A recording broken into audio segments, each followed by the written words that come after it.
right, welcome back to another episode of the Vendo podcast. I'm your host, Darren Saul, and today we have a very special interview with Helium10's Director of Training and Chief Evangelist, Mr. Bradley Sutton.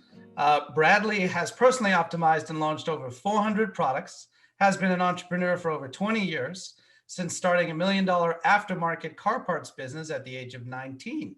He also might just be the second most interesting person in the world next to the Dos Equis commercial guy, since he is a former sumo wrestler, as well as a Zumba fitness social media influencer with 30 million views on YouTube. I do want to give credit to AMZ Summit page, as I did lift the bio from there because I think it summed you up perfectly.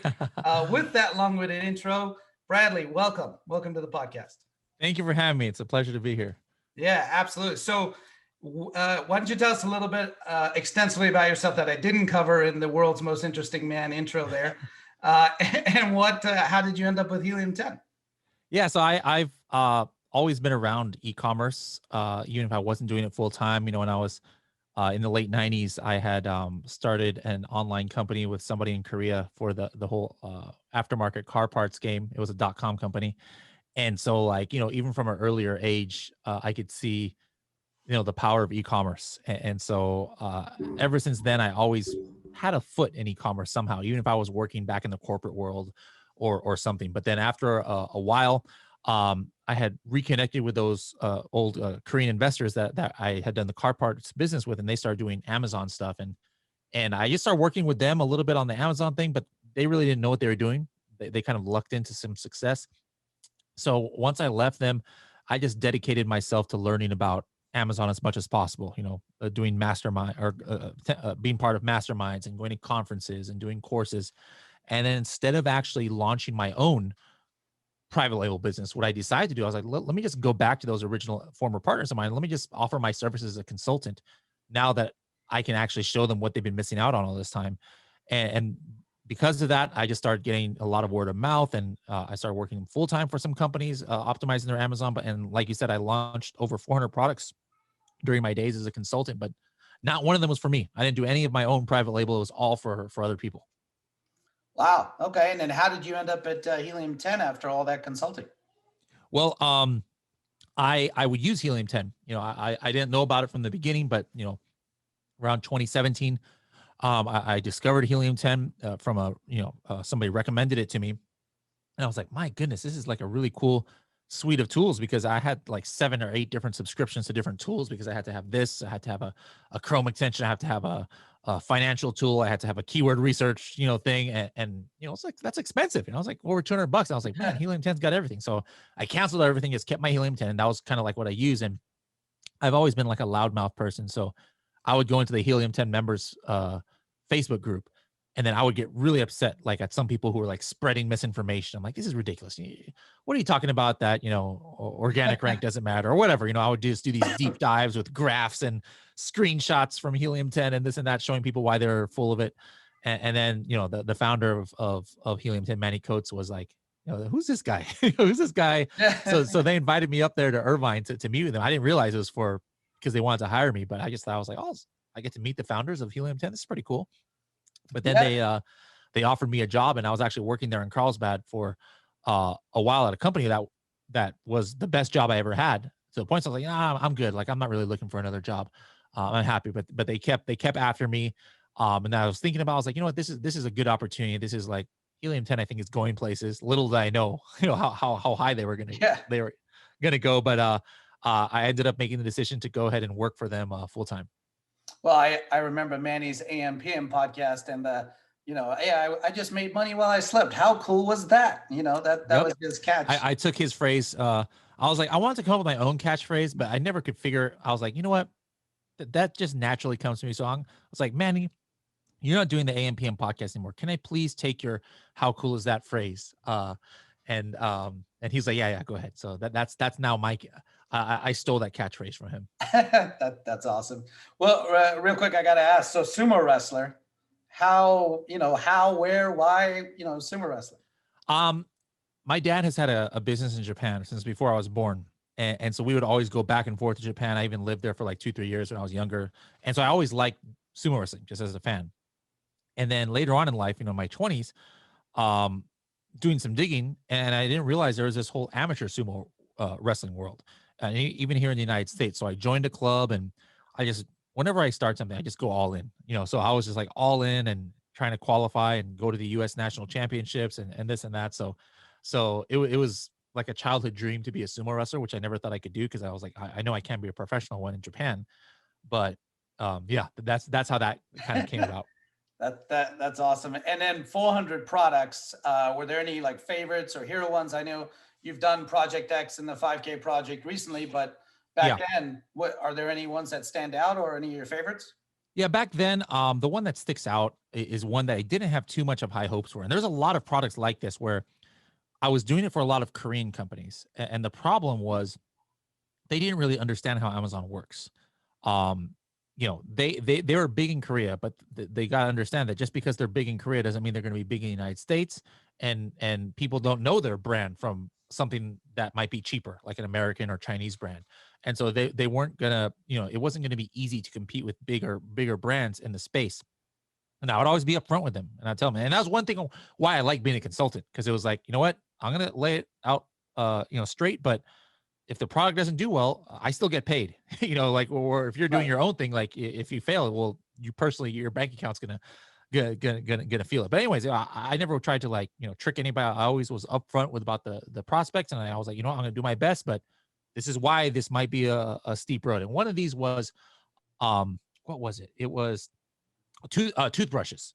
It sounds like toothbrushes. I think this is like the most, there's Colgate and all these humongous companies out there, but they somewhat had a kind of unique value point, even though the name was a completely no-name brand that only people outside of or inside of Korea would know. But I forget if it was bamboo or there was something about it that made it somewhat unique. So I was like, you know what? Let's give this a try, and let me just double down on the value that this adds. And within like 3-4 weeks of launch, we were selling like 150 units a day of this toothbrush, like right there on page one with these humongous $billion brands. And so that was probably the one I was most proud of back in the day, as if I were to pick one product that I really like doing. Well, and I'm imagining you used a little bit of Helium-10 for some of that, or some of those tools. Oh, for sure. Yeah. I mean, in those days, I don't know what I would have done if there was no Helium-10, because people who remember selling on Amazon before like 2016 and 2015, before there were tools out there, remember how blind you kind of were. But the thing was, in those days, you didn't really need the tools, because it was such a wild west out there that, like I said, my former business partners, they had no idea what they were doing, let alone use tools. And they started making, thousands, hundreds of thousands of dollars a month on phone cases, of all things, without knowing anything. Like, those days are long gone.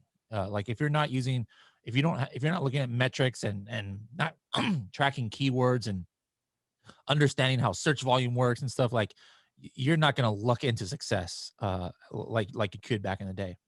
No, totally agree with you. And with that, let's kind of dive into Helium-10 here. Are there any new features or updates you think audience should be aware of over the last, let's say, the beginning of the year, since the beginning of the year, that you think are worthy of calling out?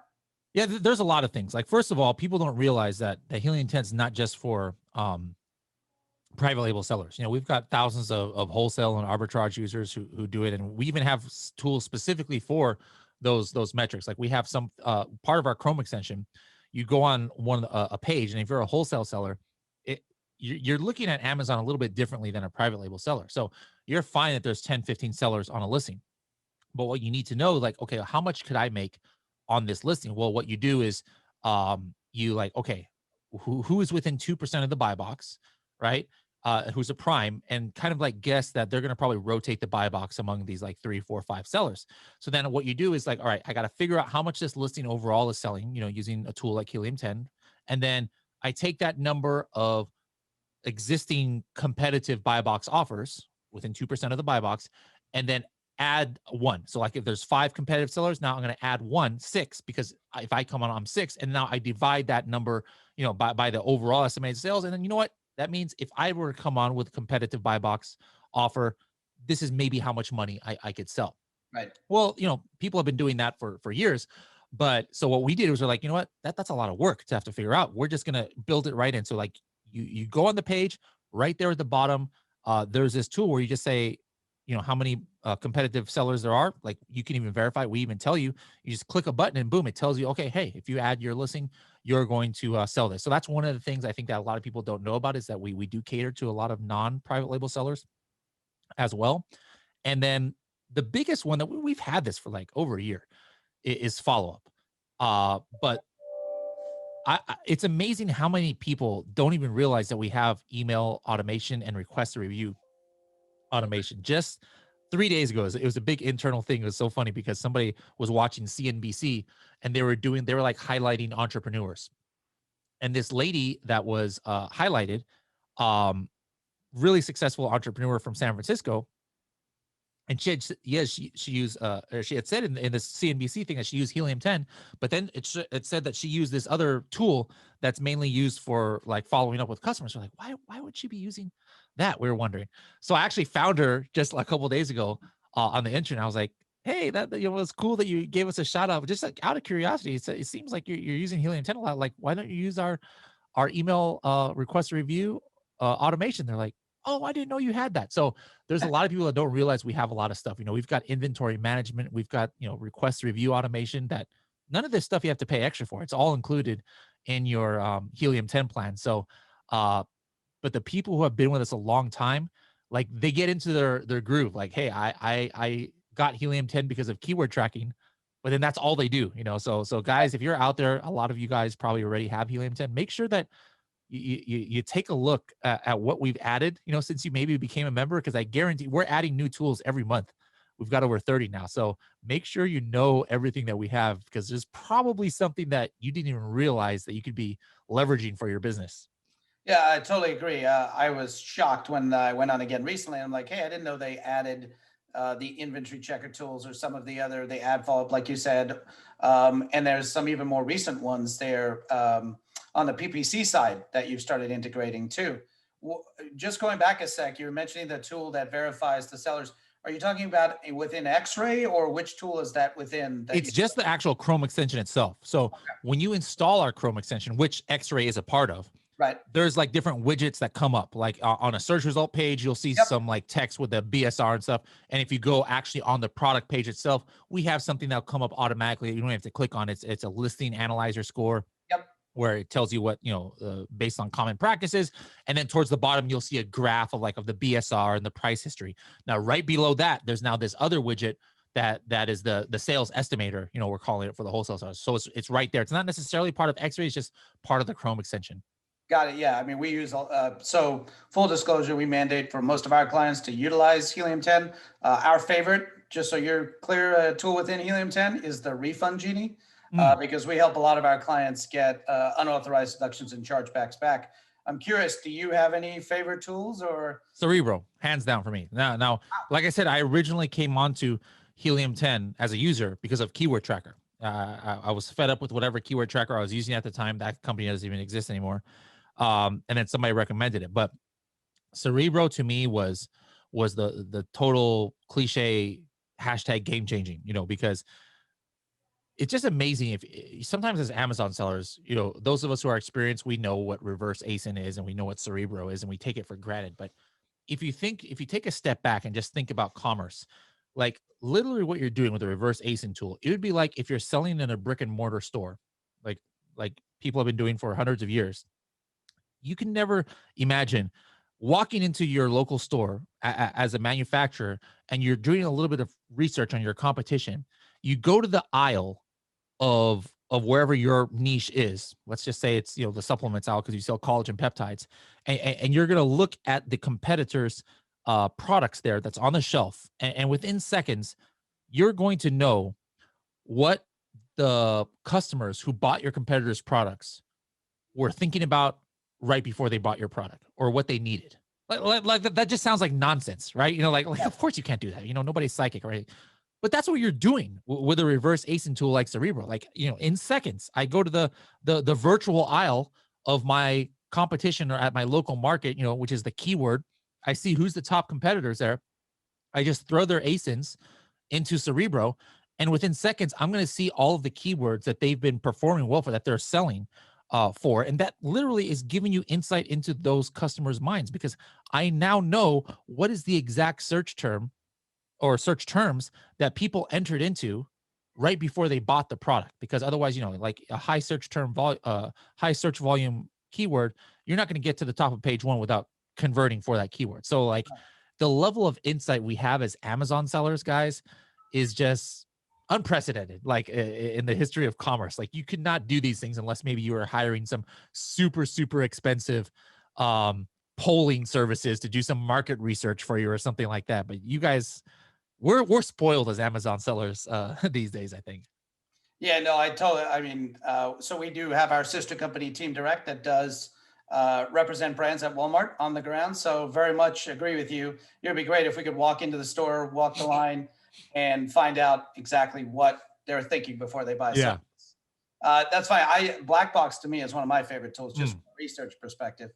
Sure. I love the insights there. What new marketplaces is Helium 10 looking to expand into? And is there like a Walmart tool coming? Because when you talk about it, like the old days of Amazon, you look at Walmart Marketplace today, there's nothing out there comparable like a Helium. Correct. Yeah, so we've got a lot on the docket. Like the most recent tool or the most recent marketplaces we've added, as far as in the Amazon ecosystem goes, is Mexico. Now we have full functionality. India was the big one for us. Netherlands, Sweden has been coming along. Poland, we already have. Even before Poland opened up, we already had some functionality in there. I know the team has been working on Australia because a lot of people. It's still very, very, very tiny market, but there's a lot of interest in there because in English speaking, it's a little bit less barrier of entry. So Australia is definitely on our roadmap. Recently, we added functionality where you can do research actually on the Alibaba.com website. You can use our same Chrome extension, that same one I was mentioning. You can do some research on Alibaba.com with that. We just upgraded updated to version 6.0, the Chrome extension, where now you can be on a Shopify website and you can use the Chrome extension where it'll like, if you're on a product page, it'll like maybe pull some of the top keywords from there and then give you insights into what's happening on Amazon for that keyword, but you're on a Shopify website. So that's like a big difference that a lot of people don't realize that we have. And for sure, Walmart is on our roadmap. I think last year there was an exponential increase in interest in selling on Walmart from Amazon sellers because they could see the writing on the wall, especially in all those categories that were shut down due to the pandemic. They were like, man, all my eggs were in this Amazon basket here. And my business came to a halt, because I couldn't even send inventory in. But man, if I was only selling on Walmart too, or if I was only selling on Wayfair or these other websites, like people can see now more than ever the importance of diversifying, where you're selling, and Walmart being number 2 is just a no-brainer next step to go after Amazon. Well, what do you think of the Walmart Marketplace? Do you have you sold on there much? Like, just curious to get your take there. It's come a long ways. Like 3-4 years ago, it was like impossible. Like you had to be an API expert, and it was just so terrible, the whole interface. And it's still more difficult than Amazon, but hey, I mean, Amazon was like this like 7-8 years ago, where it was kind of really difficult to manage. So they've come a long ways. They still got a little ways to go, but in my opinion, and I've been saying this for years, Walmart brick and mortar is the holy grail of a third party seller, because I work for this company in Carlsbad, a diet pill company that's world renowned, and they're huge. They do tons of infomercials and everything. And I was a sales manager there, and I always tell this story about how proud of myself I was that I brought their Amazon sales from 1 million to 3 million. But there's a big but there. I would have POs come across my desk, as a sales manager, because they sell in Walmart brick and mortar, just one SKU. It took me 30 SKUs to get it up to $3 million. One SKU for one region of Walmart stores for like 1 month. And that by itself would be millions of dollars for one PO. So like people don't, Amazon is big, guys, but it's not Walmart brick and mortar, 5,000 stores all buying, 5 cases big, So to me, a good trajectory is definitely start on Amazon. All right. Crush Amazon. All right. Now start third party fulfilling with Walmart. Try and crush that. And then get in front of a buyer for the Walmart.com side, so you can maybe get some fulfilled by Walmart action, kind of like what Amazon Vendor Central is, and then crush that, and you leverage each step of the success. Like when you go to that buyer, it's like, hey, look what I did and am doing on Amazon. Look what I did by myself on Walmart.com. And then now, I think you'd be good to buy this product from me and do a fulfill by Walmart. And if you crush that, guess what? Now it's a great pathway to get in front of a Walmart brick and mortar buyer. And then, like I said, that's the mic drop right there. If you can get in with one of your SKUs to Walmart's actual stores, you're making way more money than you could ever make on Amazon. And you have an advantage because you've got this history of crushing it at these different steps, as opposed to somebody who has this really cool invention and they want to just go directly from zero to a Walmart buyer. Sure, of course, it's possible, but you have a lot more chance to have success if you have this track record of online success already. Yeah, so we experience and know exactly what you just said all too well. A lot of our teammates are going to love what you just said, as well as our sister company, because we represent more than 120 clients at Walmart bricks and mortar through that entity. So very familiar with that and totally agree with you. Crush it on e-com. You'll get on the buyer's radar. And yes, but I will caution that dealing with Walmart, as a game changer as it is, it takes a lot of moving pieces to deal with Walmart. So are you ready to Walmart is their slogan too, once you get in that arena. But totally spot on there. Coming back to the Amazon side of things, what do you think state of the union Amazon is today? Like selling there, to you said 6-7 years ago, you could crush it. Now it's a whole different ballgame. Saturated, not saturated, opportunity, not opportunity. What do you think? Yeah, I mean, there's still tons of opportunity on there. Now, arguably even more opportunity than it was 6 or 7 years ago, just because of the size of the marketplace now and the amount of traffic that it has is so much more.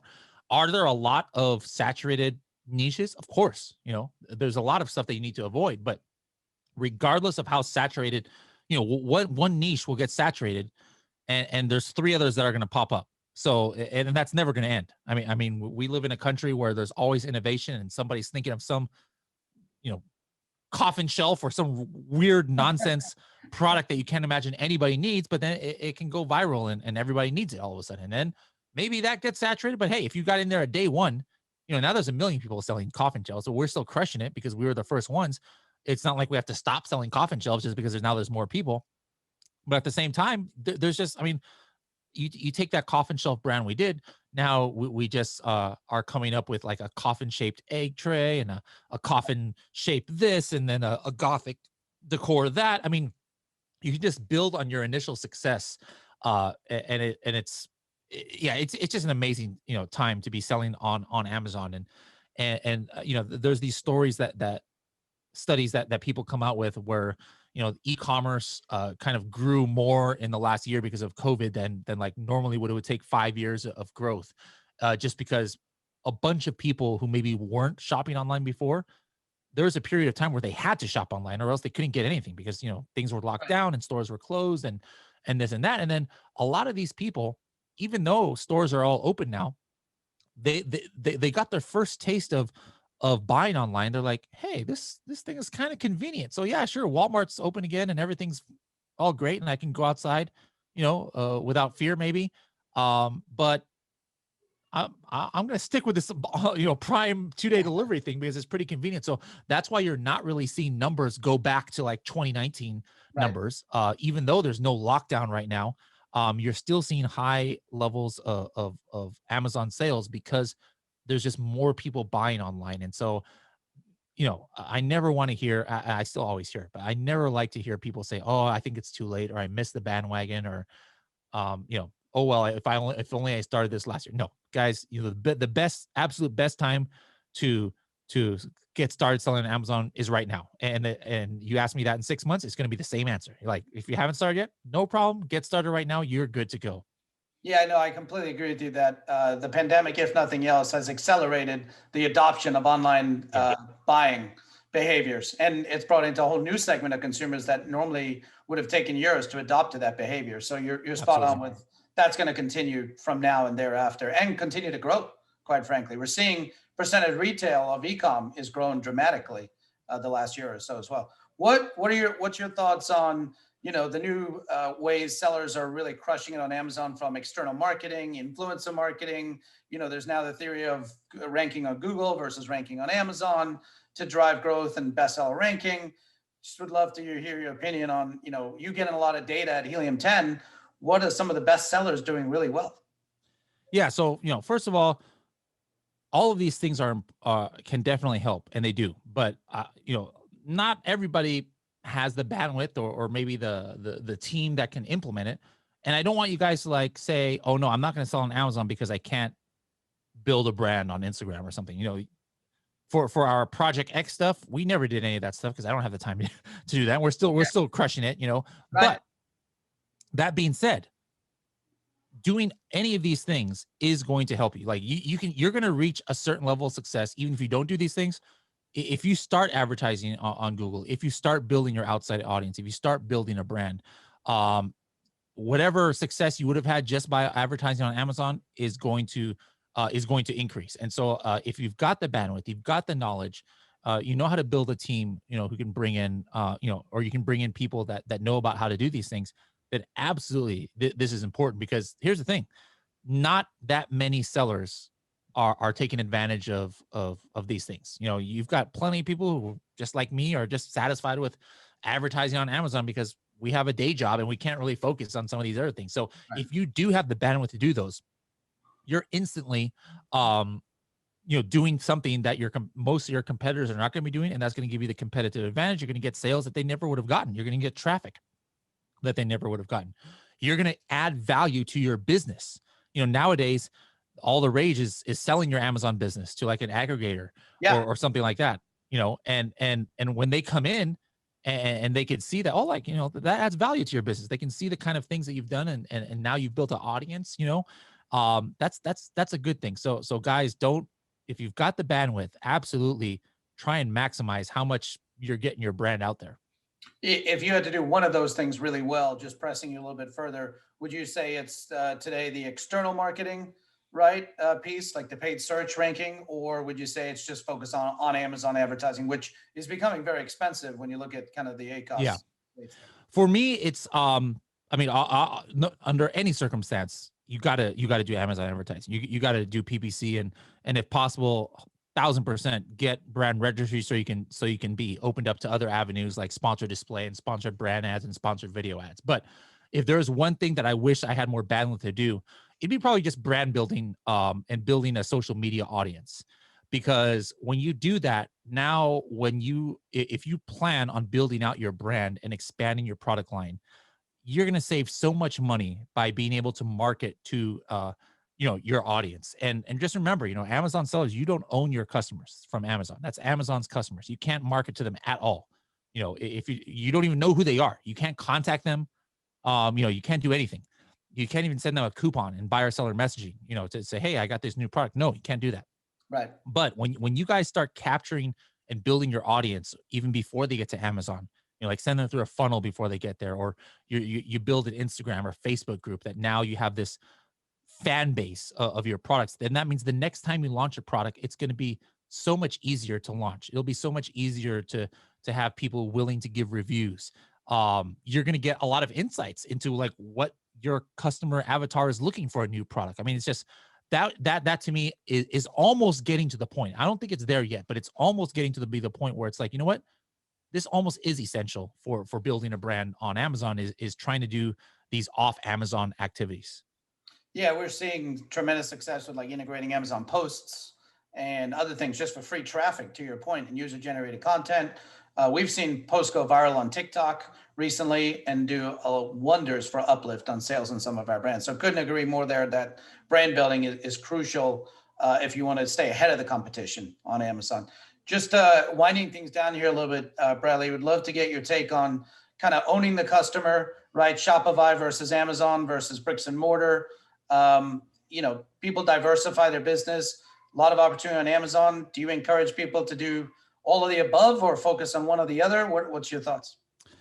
When you start, I'll always say 10 times out of 10, start on Amazon, just because it's the easiest way to get started. But then, the next step is absolutely, once you start doing that, don't try doing everything at once either. You're gonna lose the focus that you need when you're in a product launch stage. So just focus on Amazon. And then the next thing, yeah, absolutely. Start start an Instagram account, start a Facebook group, make a Shopify website. Go to Walmart. Expand to other marketplaces, even in Amazon. Amazon makes it easier now for North America, at least. Where you can just send in your product to Amazon USA FBA, and you can fulfill orders to Canada and Mexico. Like 4 or 5 years ago, you didn't have that. You actually had to go apply for a Seller Central account there and send your inventory and import it and pay duties and all this stuff to get it in those countries. And it really wasn't worth it because of the small market. But now you just literally flip a switch in your Seller Central account. Now you're fulfilling to these other marketplaces. So always start on Amazon, but don't put all your eggs in one bucket. Now, if you're only just doing these trendy things that only last for 3 months, like fidget spinners or pop sockets or whatever, well, okay, you know what? It's maybe not very advantageous to go build your outside traffic or to do something like that if you're just going to like give up on the product 3 months later or something. But if you're really trying to build a brand on Amazon, don't just stick on Amazon. Start after 3, 4, 5 months in. If you think you're ready, expand to these other things. And I think it's going to be super important for the long-term success of your company. Absolutely. And then a couple of final questions here. I asked Kevin King this when he was on our podcast about black hat tactics. I'm curious. We always love this type of information. Are there any like major black hat stuff that sticks out to you that people should be aware of? He mentioned reviving the variation, dead listings and kind of manipulating that for your own launches. I'm curious if you've seen any other black hat tactics. There's tons. There's tons out there, but I never would ever recommend. And that's just not just because I work for Helium10, but in my experience, what I've seen is the black hat tactics. They might work a little bit, but then they'll bite you in the butt later on. During those times where people had the inventory restrictions for sending inventory, and people would figure out these ways, or I'm going to simultaneously open up 5 windows in my Chrome browser and I can get around that 200 inventory. I mean, there were so many things like that, trying to, ask people who you sent a rebate to for reviews and just like Amazon cracks down on these things, and none of them are sustainable. Even the best ones, eventually Amazon will catch on, and they'll change something in the TOS and you won't even know about it. And then you'll get your account suspended or something. But if your main strategies of success on Amazon is based on black hat tactics, then you're in the wrong business, because none of those are sustainable. So, but that being said, you need to know what other sellers are doing and what's happening so you can protect against it and know how to how to detect, some things, and no problem. Be a tattletale, guys. Report things that are fishy to Amazon, because it's not, usually people don't want to be a snitch, but I say you should be a snitch on Amazon, because it's not fun, or it's not fair what some of these sellers are getting away with. And especially if it hurts your business. So guys, I'm not wearing a black hat today. I'm wearing a blue hat. I even have a white Helium 10 hat here. I'm not wearing a black hat because I really don't suggest doing those strategies. But there's things that aren't necessarily black hat. Like, Kevin King obviously is famous for giving his like hacks and different things. Yep. Those aren't bad, but just as long as you understand that shouldn't be the backbone of your strategy. Right. If you learn about a new hack or strategy from myself, I give hacks, too, or Kevin King, sure, use it, but make sure that you're doing that. You've got the basics down, first, and then just use the hacks and strategies to try and, just give you that little bit of separation between you and your competition. Yeah, fundamentals always win out long term.